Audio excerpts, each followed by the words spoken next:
Church as fellowship of the Holy Spirit. Jadi gereja sebagai persekutuan Roh Kudus ya. Saya cari-cari di bagian firman Tuhan juga istilah fellowship of the Holy Spirit itu sebenarnya cuma muncul di ini ya. Di 2 Korintus, dan karena itu kita akan merenungkan perikop bagian ini. 2 Korintus pasal yang terakhir ya. 11, 12, 13, 14 ya. 11, 12, 13, 14. Akhirnya saudara-saudaraku, bersukacitalah, usahakanlah dirimu supaya sempurna. Terimalah segala nasihatku, sehati sepikirlah kamu dan hiduplah dalam damai sejahtera. Maka Allah, sumber kasih dan damai sejahtera akan menyertai kamu. Berilah salam seorang kepada yang lain dengan cium yang kudus. Salam dari semua orang kudus kepada kamu. Kasih karunia Tuhan Yesus Kristus dan kasih Allah dan persekutuan Roh Kudus menyertai kamu sekalian. Sekali lagi ya, ayat yang terakhir ini, kasih karunia Tuhan Yesus Kristus dan kasih Allah dan persekutuan Roh Kudus menyertai kamu sekalian.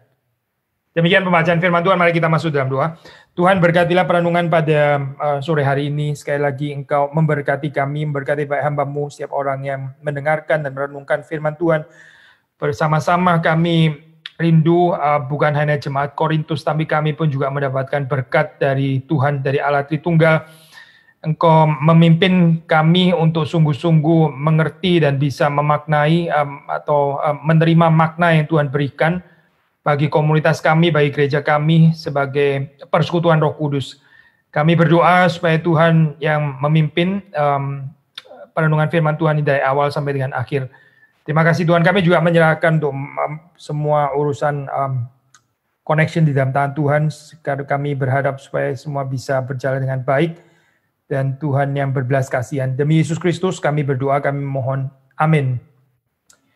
Ada satu buku ya, ini ya Pak, dari Paul Minier gimana ya ngomongnya, bukan Minion sih, tulis saya M-I-N-E-A-R, ya itu gimana ya, bahasa Inggris itu paling sulit ya, karena susah pronunciation-nya, gonta-ganti terus, M-I-N-E-A-R ya, itu kayak gimana bacanya saya nggak tahu, mungkin ini ya Pak Heru lebih bisa.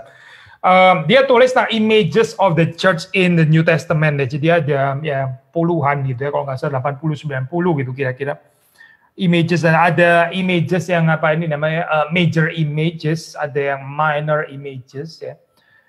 Fellowship indeed itu memang termasuk salah satu major image ya, waktu membicarakan tentang church itu salah satunya adalah gambaran tentang persekutuan ini ya, atau fellowship koinonia. Tetapi di bawahnya ini ya ada sub images lagi gitu ya. Fellowship in faith itu di bawahnya itu ada sub images yang sebetulnya bisa di-include ke dalam bagian itu gitu. Jadi ide tentang persekutuan, gereja sebagai persekutuan ya, gereja sebagai persekutuan yang didirikan, dibentuk, dihadirkan oleh Roh Kudus, itu seringkali dikaitkan dengan tubuh Kristus ya. Jadi bicara tubuh Kristus, body of Christ, fellowship of the Holy Spirit atau in the Holy Spirit bisa juga gitu. Sebelum kita mau bahas bagian ini lebih detail, saya mau membahas bagiannya di dalam perikop ini, karena sudah waktu melihat ya. Ini menarik. Pertama itu setting in book daripada istilah persekutuan Roh Kudus ini, again fellowship of the Holy Spirit ini, kalau saudara search di Perjanjian Baru ini munculnya di sini gitu ya. Justru di dalam bagian salam atau bagian benediction.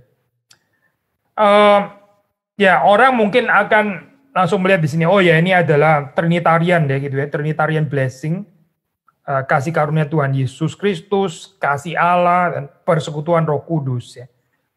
Tapi kita mau melihat ini saya bukan mau gali terutama di dalam ini ya, Trinitarian approach ya gitu. Itu mungkin ya lain kali kalau ada kesempatan gitu. Tapi justru yang menarik di sini adalah penempatan ini ya, penggambaran persekutuan Roh Kudus itu ditempatkan ya, pertama itu di akhir daripada surat, dan di dalam posisinya itu ya ini benediction, atau kalau di dalam bahasa Indonesia itu ditulis di situ salam ya. Salam itu kan shalom ya, shalom. Dan indeed di dalam bagian ini kalau saudara membaca itu Paulus berkali-kali ya di sini ya bicara tentang shalom, bicara tentang damai sejahtera di dalam ayat yang ke-11 itu ya. Hiduplah dalam damai sejahtera. Allah sumber kasih dan damai sejahtera akan menyertai kamu ya. Terus kemudian ayat 12, berilah shalom seorang kepada yang lain dengan cium yang kudus ya. Biasa kalau ngomong ini ya mungkin apa ya, gampang gitu ya ngomong ya.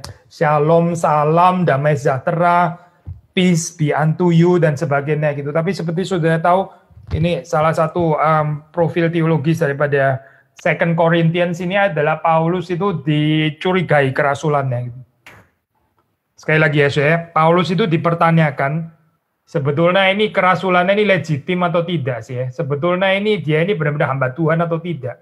Sebetulnya dia jujur nggak sih ini melayani kita gitu ya, atau ini sebetulnya ya nggak betul-betul sincere gitu ya, atau sincere atau enggak ya sebetulnya orang ini.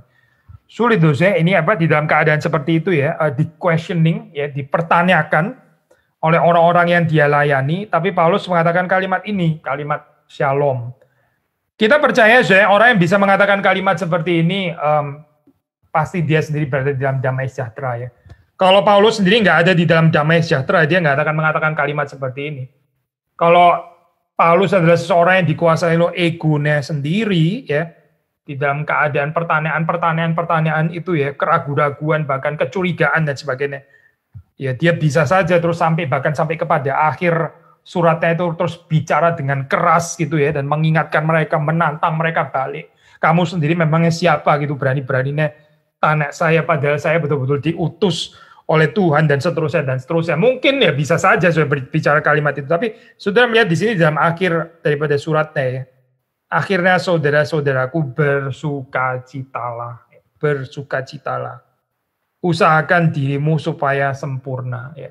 Paulus sendiri bukan mengajar saja, tapi dia sendiri terus kemudian hidup di dalam kehidupan yang sama sekali berbeda dengan apa yang dia ajarkan, bukan ya.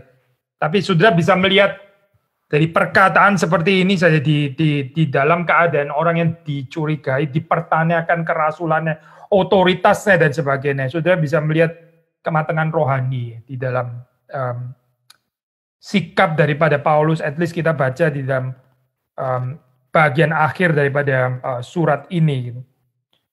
Terimalah segala nasihatku. Ya.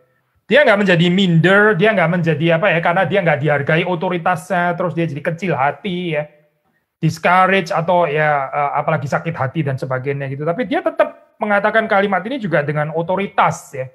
Terimalah segala nasihatku. Dia berani ya, dia berani memerintahkan seperti ini. Karena apa sih? Karena dia tahu memang dia tulus kok. Dia nggak ada apa ya, nggak ada sesuatu yang untuk dirinya sendiri gitu. Ini dia bukan mau mencari keuntungan terhadap jemaat Korintus, bukan ya.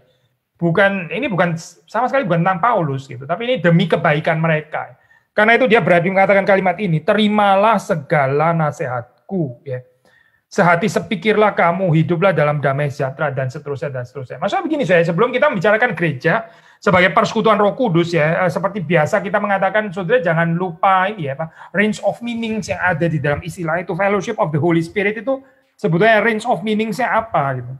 Kita nggak bisa waktu membicarakan apa ya, fellowship of the Holy Spirit, the church as fellowship of the Holy Spirit, lalu terus kemudian kita pikir-pikir sendiri ya kira-kira apa ya, fellowship itu apa ya gitu.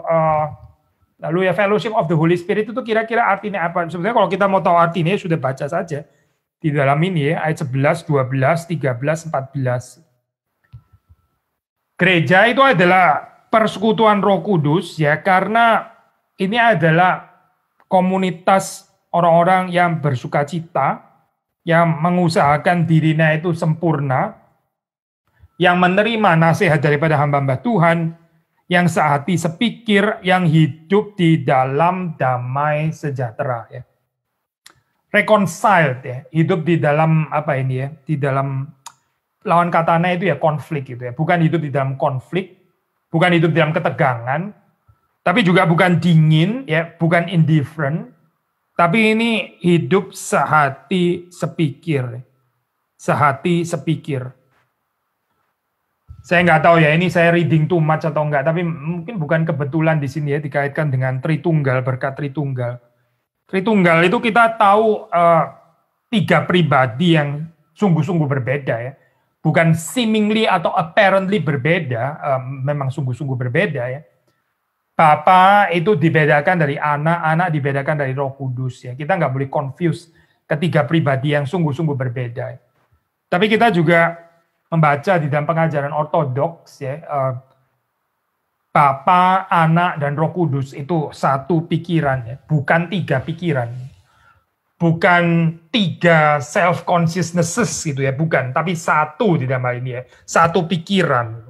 Nah, saudara kalau membaca di dalam sistematik teologi ini diajarkan dengan jelas ya. Jadi apa sudah di sini ya? Ada kaitan sangat erat ya di dalam pemahaman ini ya.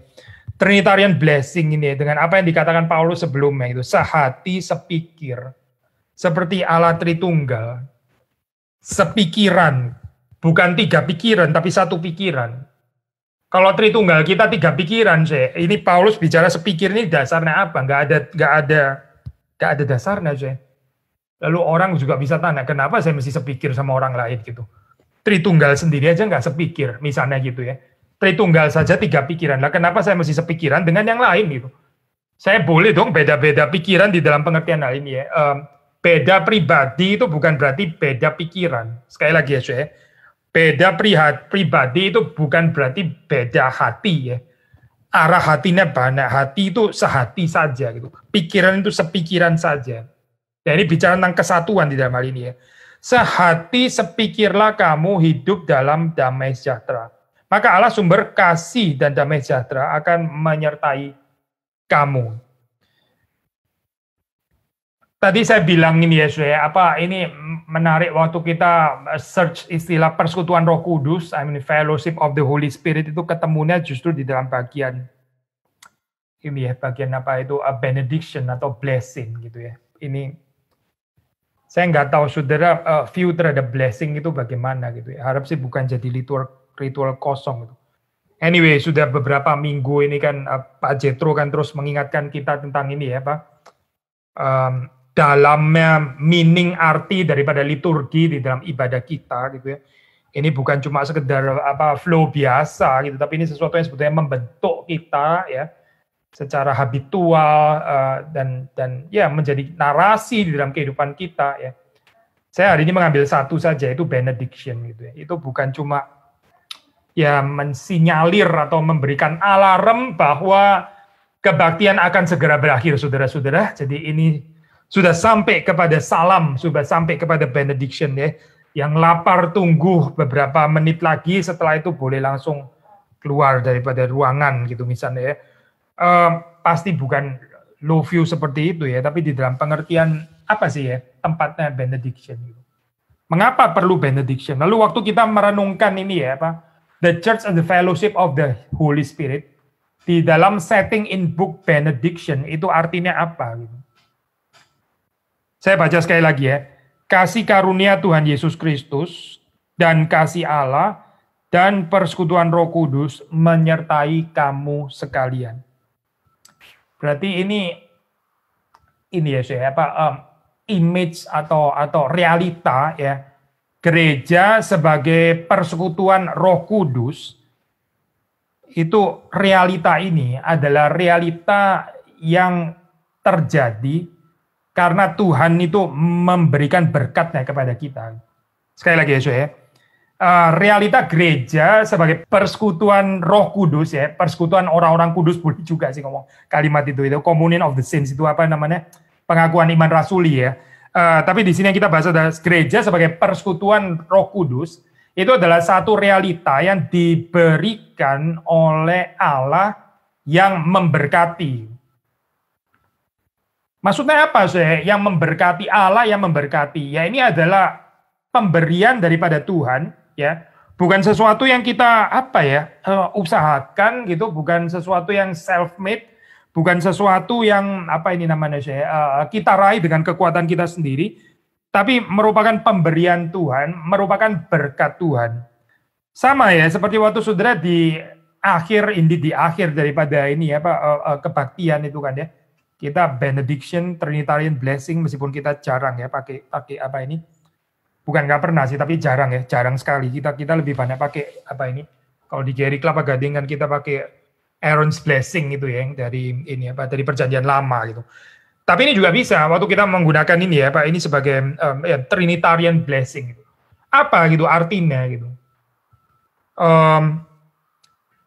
Menyanyi doksologi pada akhir ya, memberikan segala kemuliaan kepada Tuhan, dan juga kemudian di ini ya apa itu menerima berkat dari Tuhan, benediction itu artinya apa? Gitu.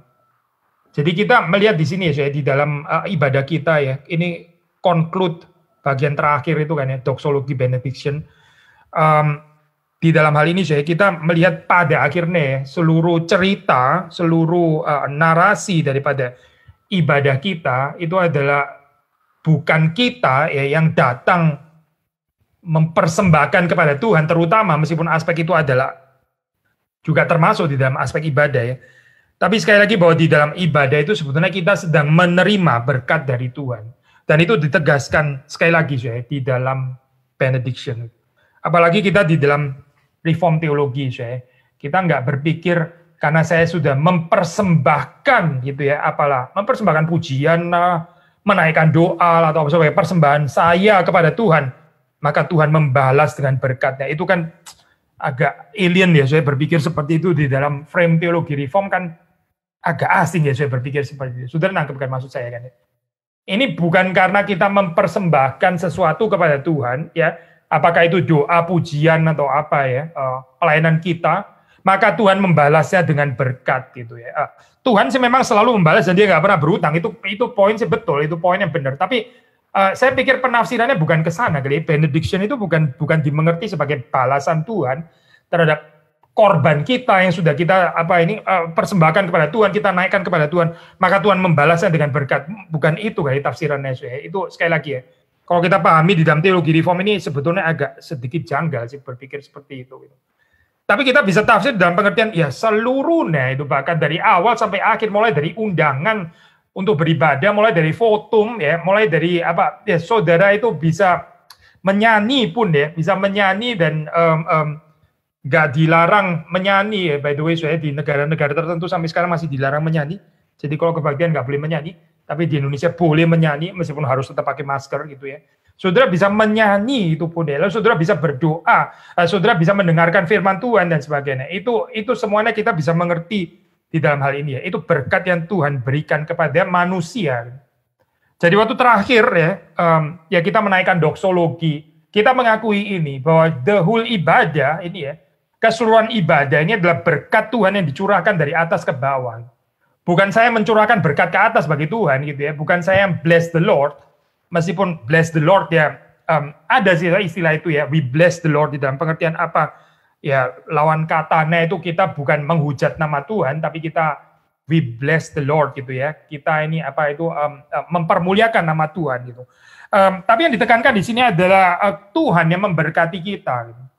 Jadi apa sih saya kaitannya ini ya? Kaitannya adalah waktu kita memikirkan gereja sebagai fellowship of the Holy Spirit, jangan lupa saya karakter benediction ini. Ini nggak bisa dicabut ya, apalagi kalau kita membacanya dari 2 Korintus pasal 13. The church as the fellowship of the Holy Spirit itu adalah satu realita yang nggak bisa dipisahkan dengan benediction. Ini adalah berkat yang dari Tuhan. Ya, maka kita waktu membaca ini ya, persekutuan Roh Kudus itu kalau sudah baca di komentar ya, ada discussion ya, even perdebatan gitu ya, itu kalau para scholars membicarakan itu bisa kompleks gitu ya. Hal yang kelihatan seperti sederhana waktu kita baca seperti ya gini biasa aja gitu, tapi ini scholars membahasnya bisa panjang sekali. Maksudnya gini saya, ini istilah fellowship of the Holy Spirit, istilah of the Holy Spirit itu kan, ini kan genitif ya, kasusnya itu kan genitif, saudara tahu genitif ya, of the Holy Spirit gitu ya, fellowship of the Holy Spirit, genitif itu maksudnya. Nah ini genitifnya ini apa artinya gitu? Seperti kita sudah pernah menjelaskan ya, genitif itu kalau di dalam bahasa Latin, bahasa Yunani, itu paling nggak bisa dimengerti, di dalam dua varian deh. Ini genetivus subjektivus atau genetivus objektivus ya. Maksudnya ini the Holy Spirit-nya ini subjek atau objek gitu. Saya ambil ini lah contoh yang sederhana ya.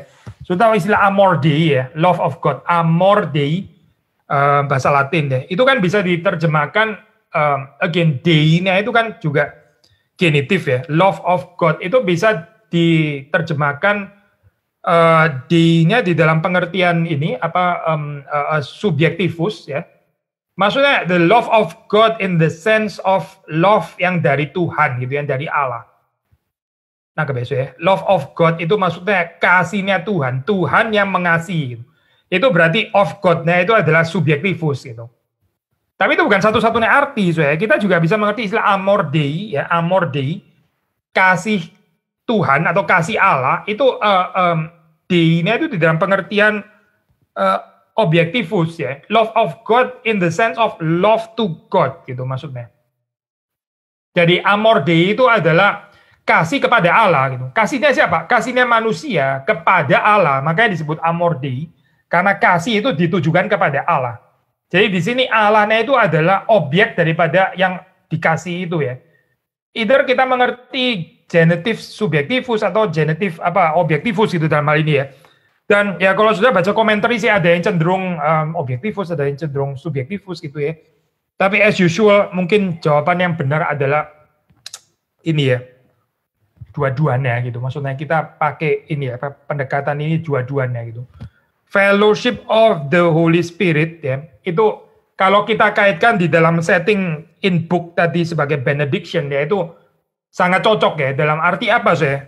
Dalam arti bahwa ini adalah persekutuan yang di-create ya, yang dihadirkan oleh Roh Kudus. Maka disebut persekutuan Roh Kudus. Persekutuan oleh Roh Kudus maksudnya. Persekutuan by the Holy Spirit. Maksudnya fellowship of the Holy Spirit in the sense of by the Holy Spirit ya. Jadi ini persekutuan bukan persekutuan manusia gitu. Ini bukan persekutuan yang dibentuk oleh manusia. Ini bukan persekutuan yang kita cocok-cocokkan gitu ya. Kok nyambung juga ya ini di Kelapa Gading. Ini kayaknya lumayan fun pemudanya gitu. Ini bukan bicara itu, saya bukan. Ini bicara tentang persekutuan yang dihadirkan oleh Roh Kudus. Nah, saudara coba balik lagi merenungkan gitu ya. Paulus secara manusia ya pasti juga males lah ya bersekutu dengan orang-orang yang terus mempertanyakan kerasulannya ini. Males banget kan? Betul nggak sih saudara? Saudara kalau di dalam satu komunitas ya, komunitas apapun gitu ya, terus mencurigai saudara gitu. Bener nggak sih sebetulnya dia ini? Dia ini jujur nggak sih orangnya gitu? Atau dia sebetulnya ini adalah pura-pura atau apa ya? Males bener ya kayak begini ya saudara. Paulus apa nggak bisa saudara males kayak begini ya? Sangat bisa, dia manusia biasa kok, sama seperti saudara dan saya. Tapi Paulus yang sama mengatakan ini adalah persekutuan Roh Kudus. Makanya dia bisa bersekutu dengan jemaat Korintus yang jengkelin, yang nyebelin ini ya, nyebelin bener-bener ya. Terus mempertanyakan kerasulannya Paulus gitu, dan Paulus mesti terus menjawab dengan sabar gitu ya. Tapi dia bicara persekutuan Roh Kudus. Kalau saudara menafsir bagian ini, nah inilah saya.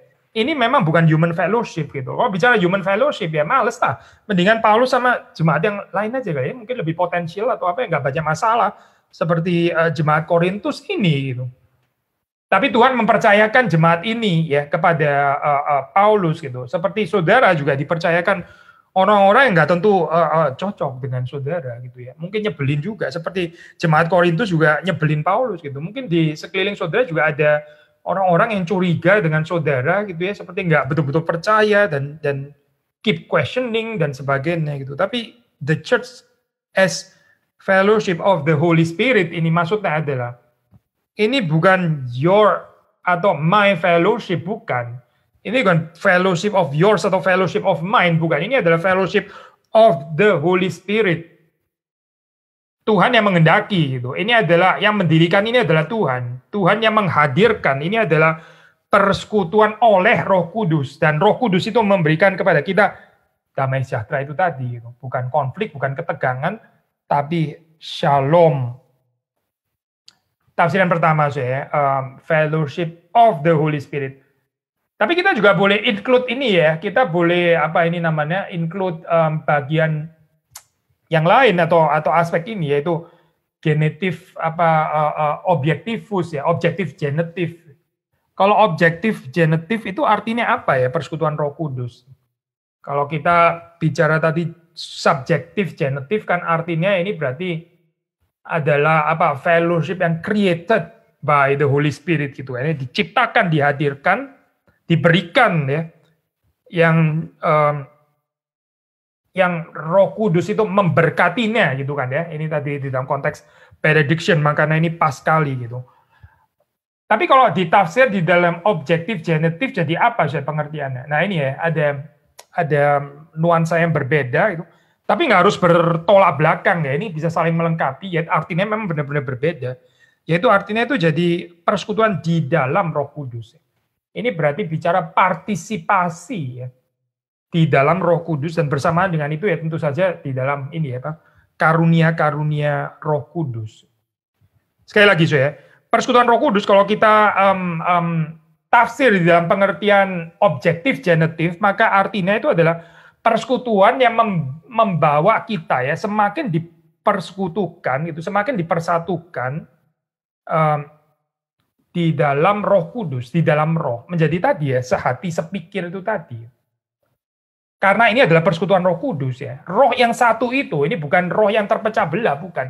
Ini adalah roh yang satu, roh yang kudus itu ya, membawa kita untuk berpartisipasi sehingga kita bisa menjadi satu roh, sehati, sepikir, hidup dalam damai sejahtera. Jadi boleh nggak tafsir seperti? Jelas boleh ya, karena ini sangat didukung juga dari ayat yang ke-11 itu tadi ya, sangat ada kaitannya dengan sehati sepikir. Tapi kalau sudah tafsir sebagai subjektif, genetif juga baik juga. Nah ini convincing juga karena dekat sekali dengan setting in book dengan apa posisi ini sebagai benediction ya. Benediction itu sekali lagi kan Tuhan yang memberkati kan ini. Ini ada the act of God ya. Kita kan penerima daripada berkat itu. Seperti waktu kita beribadah sekali lagi seluruh ibadah pun itu kita bisa mengerti sebagai Tuhan mencurahkan berkatnya kepada manusia ya. Lalu kita menerima berkat Tuhan. Makanya waktu di akhir itu dikonfirm sekali lagi bahwa ini betul-betul adalah berkat dari atas ke bawah ya kita ini menerima berkat itu. Nah, either tafsiran ini saya subjektif genetif atau objektif genetif, saudara melihat ini dua-duanya ada keindahannya ya. Kalau kita bicara tentang subjektif genetif ya kita mesti ingat persekutuan ini bukan kita yang pilih-pilih gitu, ini adalah pemberian daripada Tuhan. Ini adalah pekerjaan Tuhan, ini kita diberkati, ya. Ini adalah kita yang menerima berkat Tuhan. Ya. Tapi kalau kita mau menekankan atau menghayati dalam pengertian objektif genetif, ya berarti ini adalah satu proses ya pengudusan, panggilan, ya undangan untuk kita boleh berpartisipasi di dalam Roh Kudus, berbagian di dalam karunia-karunia yang didistribusikannya itu ya. Yang diberikannya kepada gereja. Ini namanya fellowship in the Holy Spirit. Jadi sudah melihat di dalam gambaran ini ya, objektif apa itu, genetif ini ada tanggung jawab gitu, ada tanggung jawab. Ini ada peran yang harus kita jalankan ya. Di dalam kekuatan, di dalam kuasa Roh Kudus itu tadi gitu ya. Karena ini ada fellowship in the Holy Spirit. Ini bukan fellowship in me atau fellowship in pemimpinnya siapa gitu ya. Tapi ini adalah fellowship in the Holy Spirit dan the Holy Spirit itu memberikan kepada kita karunia yang beraneka ragam. Beraneka ragam ya berbeda-beda seperti Tritunggal ya pribadinya juga berbeda tetapi satu gitu ya. Tetapi satu. Satu tubuh ya, satu gereja, sehati, sepikir dan seterusnya. Nah sekarang saya mundur ke ini ya ke ayat yang ke-12. Tadi kan kita ini ya mengatakan itu ini setelah bahas subjektif dan objektif genetif ya. Waktu kita membaca objektif genetif di situ kan ini undangan ya untuk kita berpartisipasi di dalam Roh Kudus. Ya tadi kita mengatakan ada tanggung jawab gitu ya, ada peran yang kita perlu jalankan gitu di dalam kekuatan roh ya bukan dengan kekuatan kita sendiri. Maka saudara membaca di dalam ini ayat ke-12 ini. Ini jarang dibahas ya saya ini apalagi dipraktekkan gitu, apalagi di masa pandemi. Berilah salam seorang kepada yang lain dengan cium yang kudus ya. salam pakai tangan aja sudah dilarang ya sekarang, apalagi dengan cium kudus, apa nggak penularan ini. Bagaimana supaya kita mengerti ini ya? Bagaimana kita menghayati ini gitu. Bahkan nggak ada pandemi pun kita ini namanya saya juga kurang mempraktekkan ya. Ini ada sih mungkin ya kebudayaan di Indonesia orang yang cipika-cipiki gitu ya.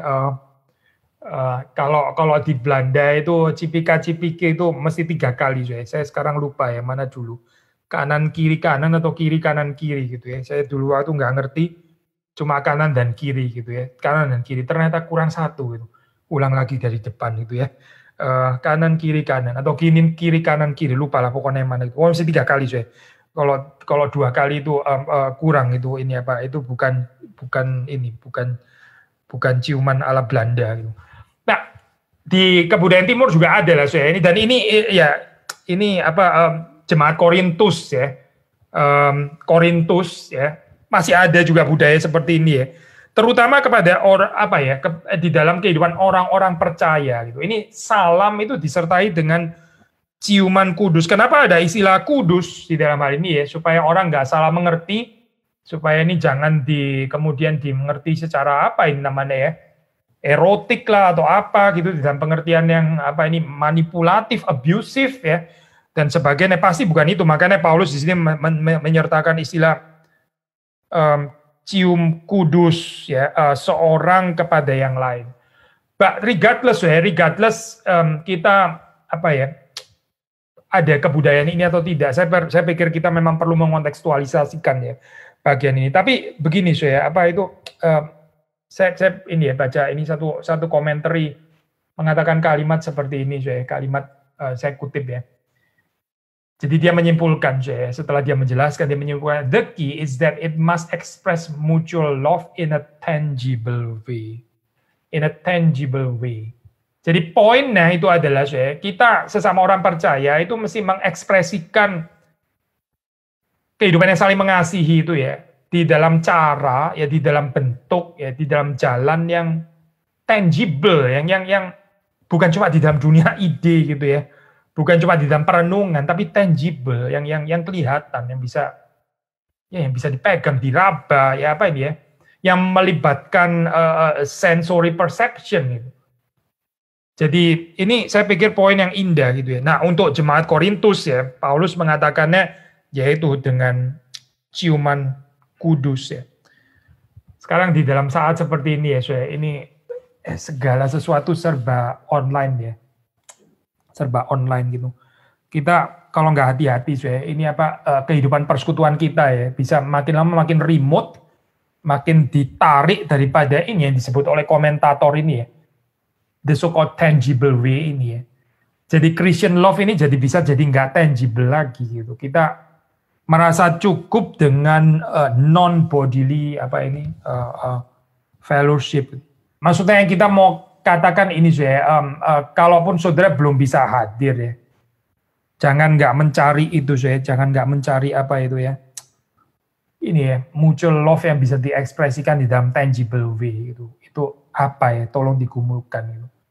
Kita nggak bisa cuma bersekutu secara virtual terus gitu ya saya pribadi di sini juga ini di Singapura nggak ini belum ada kebaktian ya di gereja kita gitu. Tapi ya saya bikin kebaktian sendiri di rumah, maksudnya bersama dengan keluarga dan ada beberapa orang yang juga bisa hadir ya. Terus kita juga ketemuan ya, kita ada table fellowship dan sebagainya.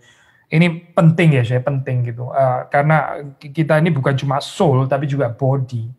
Kita ini bukan hanya jiwa tapi juga ada tubuh gitu. Nggak ada tubuh itu nggak bisa. Makanya sekali lagi ini waktu bicara kalimat ini ya, apa sih artinya gitu ya. Perhaps ini yang dikatakan dalam komentator ini tepat ya. The key is that it must express mutual love in a tangible way. Regardless dengan cium kudus atau dengan ekspresi yang lain dan sebagainya. Even pun kalau sekarang kayaknya kita memang mesti lebih menahan diri daripada memeluk ya, tapi kita mesti pikirkan gantinya itu apa ya aspek ini gitu. Saudara kumpulkan ya, diskusikan coba ini apa yang kita bisa lakukan. Well, sebetulnya kalau kita telepon pun juga bukannya nggak sepenuhnya nggak tangible kan ya. Double negatif susah ini nih.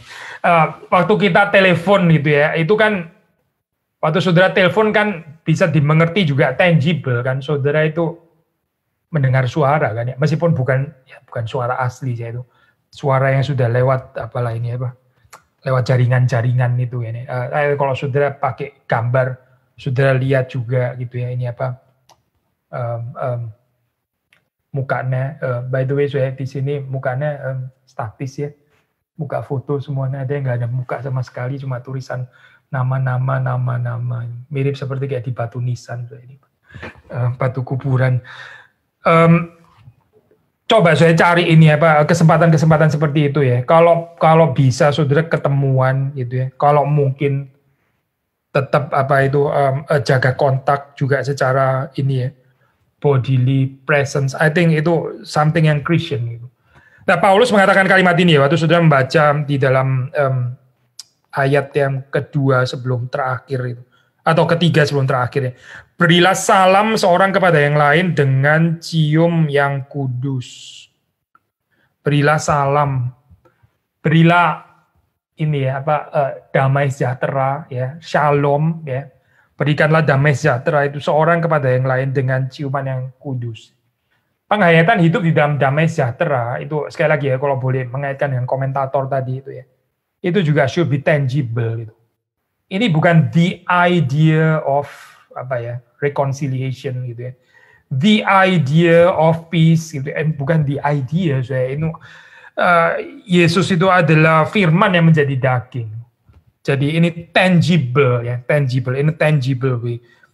Ya, dengan cium yang kudus. Salam dari semua orang kudus kepada kamu. Baru setelah itu kita membaca di sini kasih karunia Tuhan Yesus Kristus, kasih Allah, dan persekutuan Roh Kudus. Mungkin poin yang terakhir ya yang kita bahas ini ya. Jadi sudah membaca di sini ada 3 hal. Yang pertama ini adalah the grace of our Lord Jesus Christ, ya ini kasih karunia, gratia. Lalu terus kemudian kasih Allah, the love of God. Dan terus kemudian baru bicara ini ya, persekutuan Roh Kudus. Maksudnya kita nggak bisa membicarakan gereja sebagai persekutuan Roh Kudus kalau kita nggak mengerti ini ya, kaitan dengan pribadi kedua dan pribadi pertama. Perhaps kita nggak perlu juga terlalu overemphasize the Trinitarian structure gitu. Ini benediction anyway gitu ya, maksudnya dalam hal ini gitu. Tapi kalau saudara merenungkan di sini ya, misalnya ini ya, di dalam kalimat yang bicara tentang the grace of our Lord Jesus Christ ya, itu apa sih pengertiannya di dalam hal ini ya? Kalau saudara membaca misalnya di dalam ini ya, di dalam 2 Korintus pasal 8 ayat ke-9, itu juga bicara tentang kasih karunia atau the grace of our Lord Jesus Christ. Saya baca ya. Karena kamu telah mengenal kasih karunia Tuhan kita Yesus Kristus, bahwa Ia yang oleh karena kamu menjadi miskin sekalipun Ia kaya, supaya kamu menjadi kaya oleh karena kemiskinannya. Ia yang oleh karena kamu menjadi miskin sekalipun Ia kaya, supaya kamu menjadi kaya oleh karena kemiskinannya. Di dalam pengertian yang sangat khusus dalam hal ini ya, di dalam 2 Korintus ya, kasih karunia itu artinya adalah ini 8 ayat 9. Apa artinya kasih karunia Yesus Kristus? Yaitu bahwa Dia yang kaya itu menjadi miskin, supaya kita ini yang miskin boleh diperkaya, dibuat kaya di dalam Kristus. Itu namanya kasih karunia. Luther dan Calvin pakai istilah pertukaran bahagia ya untuk ini ya. Wonderful exchange, ini adalah pertukaran bahagia.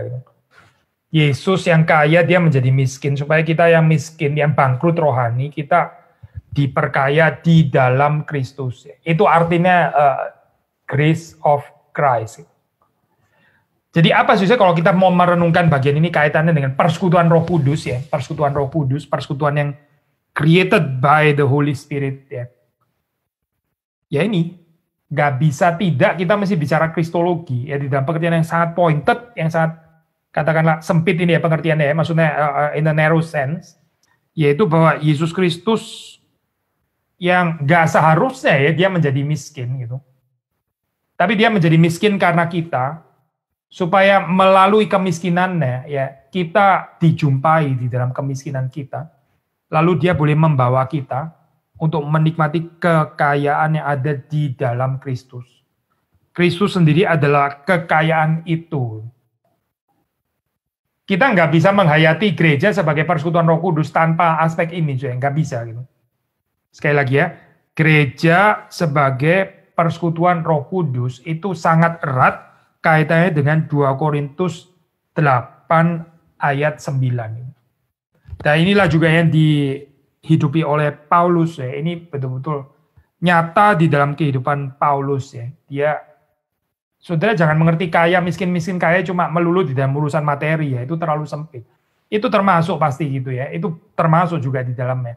Tapi di dalam pengertian yang jauh lebih luas daripada sekedar urusan finansial dan ekonomi. Gitu. Termasuk dalam bagian ini ya.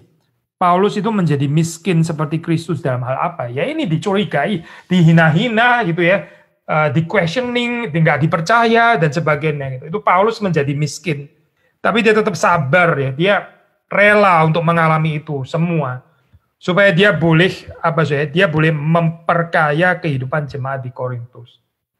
Coba kalau Paulus marah-marah ya, setelah dia dicurigai terus kemudian dia marah-marah gitu ya, ya berarti ini ya sudah nggak ada saya cerita 2 Korintus ini nggak ada.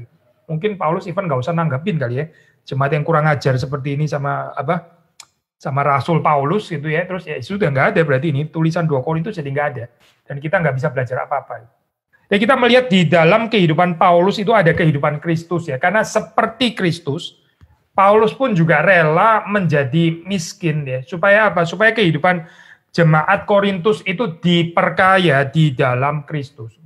Maksudnya ini bicara tentang kerelaan, bicara tentang pengorbanan, bicara tentang pengabdian, bicara tentang pelayanan dan sebagainya ya. Kalau kita mau bicara ini siapa persekutuan Roh Kudus. Jadi perhatikan deh sekali lagi ya, range of meanings yang ada di dalam 2 Korintus 13, sehingga waktu kita membicarakan persekutuan Roh Kudus itu jangan terus kemudian kita itu idenya itu ngawang-ngawang ya. Itu profesor saya pernah mengatakan kalimat ini, jadi dia tulis buku tentang ini ya, The Holy Spirit ya, buku tentang tentang Roh Allah ya. Terus kemudian di bagian depan itu dia bilang ya, di dalam konteks sekarang itu konteks kontemporer ya. Orang bicara Roh Kudus itu bisa satu gambaran numinosum namanya ya. Sesuatu yang misteri gitu ya, sesuatu yang nggak bisa didescribe gitu ya, sesuatu yang yang kita nggak bisa mengartikulasikannya dan sebagainya. Nah ini satu gambaran yang nggak menolong kemana-mana, saya malah cenderung menyesatkan sebetulnya gitu. Karena waktu kita bicara Roh Kudus, akhirnya sebetulnya pengertiannya apa?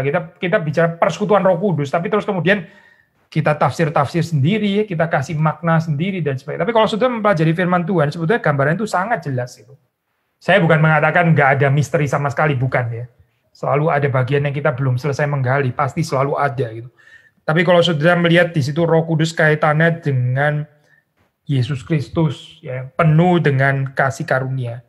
Kasih karunia Tuhan Yesus Kristus. Saudara melihat di situ ada 2 Korintus 8 ayat 9 ya, kasih karunia Kristus, yaitu apa? Dia ya, meskipun dia itu kaya, tapi dia demi kita dia menjadi miskin. Supaya kita melalui kemiskinannya ya kita boleh menjadi kaya, kita diperkaya di dalam Kristus. Kalau kita mengerti ini, saya mengerti poin ini ya. Nah, ini juga berkat yang diberikan ya kepada jemaat gitu. Bukan kita ya sekali lagi yang berkorban bagi Kristus itu, bukan saudara dan saya yang berkorban bagi Kristus, tapi Kristus yang berkorban bagi kita gitu. Jangan terbalik saya, kalau terbalik itu jadi nggak evangelical lagi gitu, jadi ultra Arminian gitu ya, or even Pelagian gitu. Tapi kita reform, di dalam reform kita menekankan ya benediction, kita menekankan pemberian Tuhan. Pemberian Tuhan itu bukan sesuatu yang murahan ya. Ini bukan sesuatu yang kemudian kita bisa menanggapinya dengan sembarangan. Tidak gitu. Pemberian Tuhan ini adalah pemberian yang terus kemudian mengundang kita untuk merespons, untuk participation in the Holy Spirit. Ya, maka ini dua konsep ini penting ya, supaya kita balance. Jadi bukan cuma fellowship by the Holy Spirit, ya, tapi juga fellowship in the Holy Spirit. Sekali lagi subjektif dan objektif, genitif. Ya.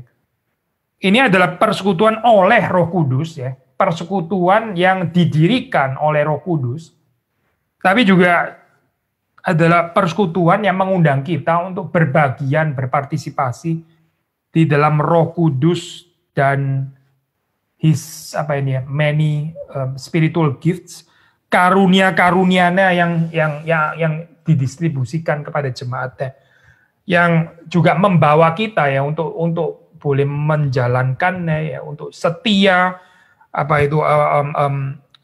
di dalam mempergunakan karunia-karunia yang diberikan Tuhan itu. Ini termasuk semuanya di dalam pengertian persekutuan Roh Kudus ya. Sekali lagi ya, kita baca ini ayat yang ke-14, ayat yang terakhir ini ya. Kasih karunia Tuhan Yesus Kristus ya, dan kasih Allah dan persekutuan Roh Kudus menyertai kamu sekalian. Di dalam bentuk benediction, di dalam bentuk berkat ya. Dan berbahagialah kita yang dengan rendah hati menerima berkat yang dari Tuhan ini. Ya, ini ada satu, saya baca sore Pak Billy, sore. Mau bertanya untuk bagian usahakanlah dirimu sempurna dan sehati sepikirlah kamu di dalam persekutuan Roh Kudus. Tampaknya sebagai manusia yang sudah jatuh dalam dosa, menyatukan pikiran dua orang saja sangat sulit. Bagaimana dengan gereja? Apalagi yang beranggotakan banyak jemaat. Maksud dan arah sempurna dan sehati sepikir. Ini bagaimana ya Pak? Dengan melihat perpecahan, perbedaan pendapat itu nyata di gereja. Terima kasih. Ya, ini pertanyaan sangat realistis. Makanya sekali lagi ya, ini adalah persekutuan by the Holy Spirit. Kalau kita melihat ini dari perspektif manusia ya sudahlah benar-benar hopeless lah, sudah terus terang hopeless lah gitu. Seperti saudara katakan, sudahlah orang bilang ini dulu sebelum waktu masih muda gitu ya, bercita-cita mau mengubah dunia, bercita-cita merubah dunia.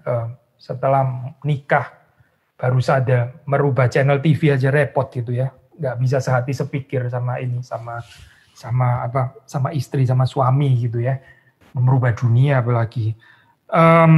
Kalau kita melihat di dalam keadaan seperti ini, ya benar sih, maksudnya ini gambaran yang sangat realistik ya. Ya cobalah lihat di dalam keadaan gereja gitu ya, ini pertikaian perbedaan pendapat yang nggak selesai gitu ya.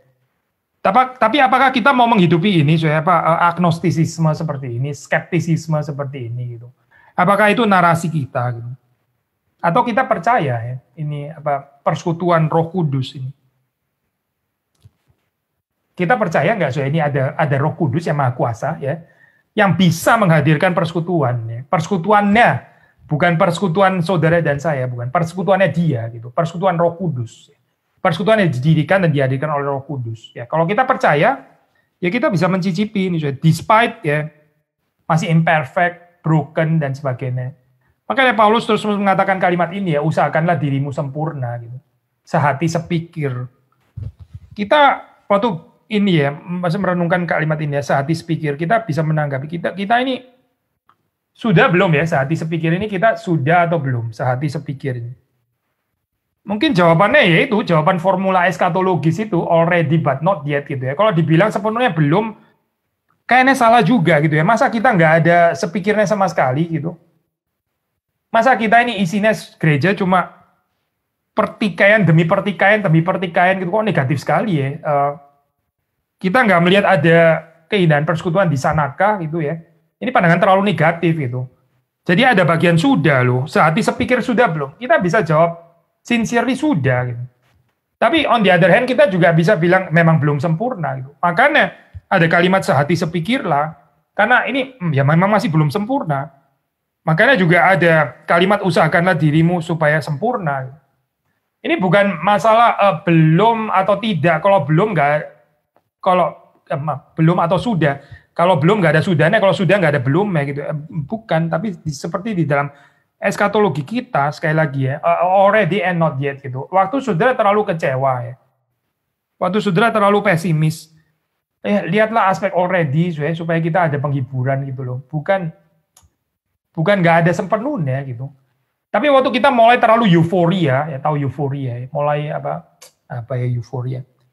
Waktu kita mulai terlalu over optimis gitu misalnya ya, waktu kita mulai terlalu idealis gitu ya, terlalu membesar-besarkan komunitas kita gitu ya, ingatlah kebelumannya, ingatlah not yet, belum sempurna kita. Nanti kita kecewa lagi gitu ya, terlalu melebih-lebihkan kekuatan komunitas kita ya, betapa akrabnya kita dan sebagainya. Itu nggak sehat ya. Coba perhatikan di surat Wahyu ya, ada teguran sangat keras kepada jemaat di Laodikia ya. Kami ini kaya gitu ya, nggak kekurangan apa-apa gitu, tapi terus kemudian tegurannya yang disampaikan oleh Tuhan adalah kamu itu sebetulnya malang, miskin, buta, dan telanjang. Malang, miskin, buta, dan telanjang. Ini paradoks sekali ya, saya ironis sebetulnya. Gitu. Gereja merasa ini ya, dirinya kaya gitu ya, kaya nggak kekurangan apa-apa. Nanti Tuhan menghakimi ini sebagai gereja yang luar biasa miskin sebetulnya. Tapi yang pura-pura menjadi kaya dan nggak mengenal diri. Gitu. Maka saya ini hati-hati ya, waktu kita terlalu euforia ya, melebih-lebihkan komunitas kita sendiri sebagai komunitas yang lebih baik dan yang lain daripada yang lain dan sebagainya gitu. Ya ingatlah ketidaksempurnaan kita. Memang kita masih jauh, masih belum dan sebagainya. Tapi waktu saudara saat-saat terlalu kecewa dan sebagainya, ya ingatlah ada pekerjaan Tuhan gitu.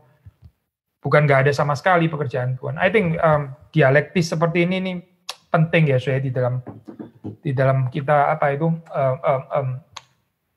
hidup di dalam satu komunitas secara benar gitu. Hopefully ya menjawab pertanyaan saudara ya. Jadi betul, saya setuju saudara mengatakan menyatukan dua pikiran dua orang saja sangat sulit.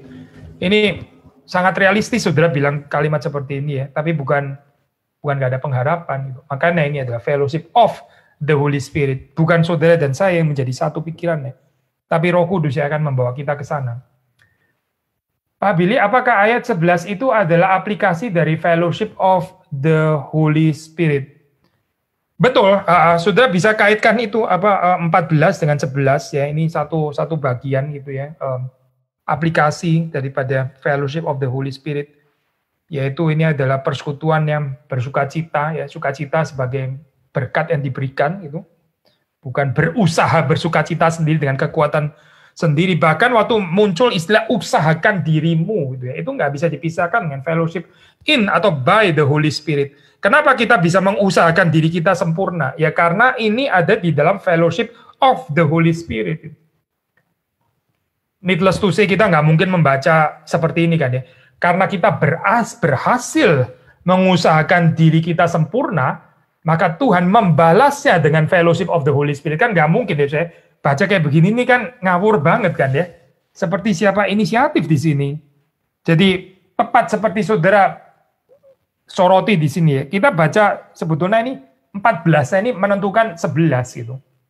Ya memang Paulus tulisnya 11 dulu, baru 12, 13, 14 gitu ya. Tapi bisa terjadi 11 itu karena apa sih? Justru karena ada fellowship of the Holy Spirit. Karena ada Trinitarian blessing ini, karena ada benediction-nya.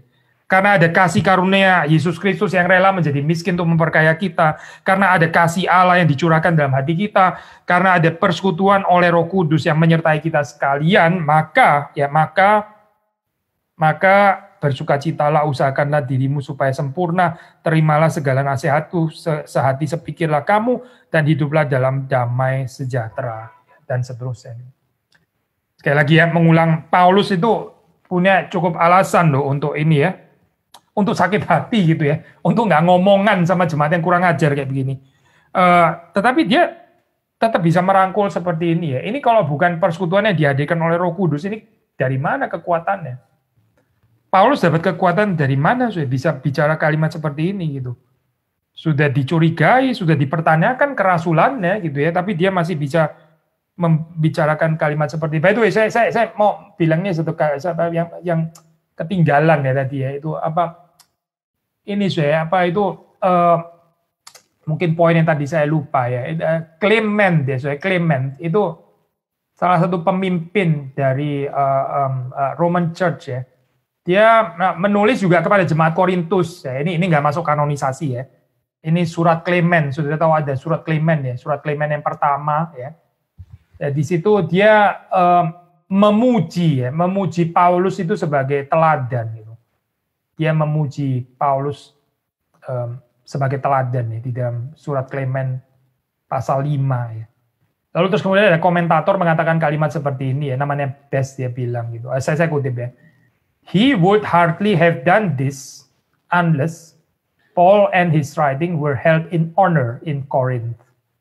We may then assume that Paul's pleas were successful and that when he came to Corinth, he did not have to tear down, but was able to build up. Jadi Best ini mengatakan ya, Clement ya nggak akan memuji Paulus ya, nggak akan menyebut Paulus sebagai teladan kalau seandainya ya Paulus ini nggak dihargai lagi. Maksudnya ini berakhir seperti kayak sebelum surat 2 Korintus disampaikan kepada jemaat Korintus. Maksudnya mereka tetap di dalam ketidakpercayaan, kecurigaan, ya menghakimi Paulus dan sebagainya gitu. Kalau tetap dalam keadaan seperti itu, ya Clement nggak akan tulis inilah, ini cari masalah kan kayak begini ya. Tapi fakta bahwa Clement menyebut Paulus, memuji Paulus, menyebutnya sebagai teladan, ini membuktikan apa? Menyatakan bahwa 2 Korintus ini diterima dengan baik oleh jemaat Korintus ya.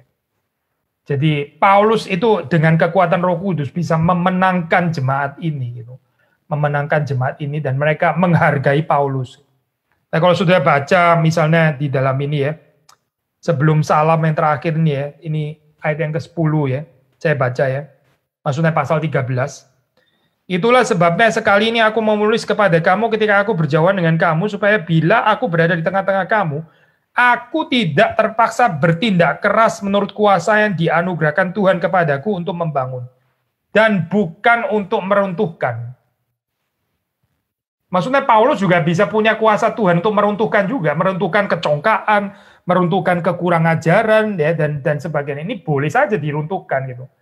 Tapi ini akhirnya tidak perlu terjadi. Kenapa? Ya karena jemaat Korintus menerima teguran daripada Paulus, dan Paulus menegur mereka dengan cinta kasih. Jadi dari sini kita melihat bahwa ya Paulus sendiri betul-betul mengerti ya waktu dia membicarakan tentang fellowship of the Holy Spirit itu artinya apa sebetulnya gitu.